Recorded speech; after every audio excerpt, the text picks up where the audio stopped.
يا مرحب يا مرحب بيكم يا 300 ألف أهلا وسهلا. رول نمبر 21، قاعدة 21. Be together because you want to, not because you need to.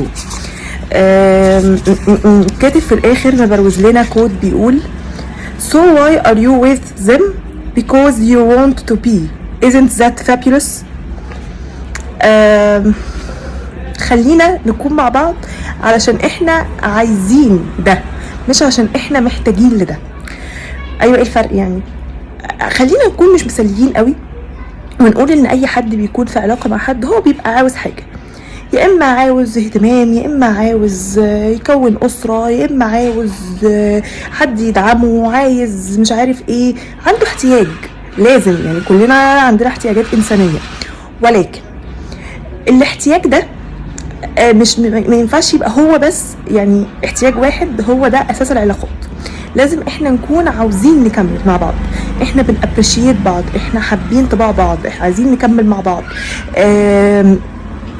حابين العلاقه دي تنجح، احنا الاتنين شغالين على العلاقه دي، احنا الاتنين عاوزين العلاقه دي نقومها كده وتقف على رجليها دايما وما نخسرهاش. انا واحده صاحبتي دايما على الرغم من اختلافنا، يعني لدرجه انها مره بتقولي انا حاسه ان احنا مكملين عشان خاطر العيال في العلاقه دي، عارفه اللي هو عشان مكملين عشان البيت ما يتخربش.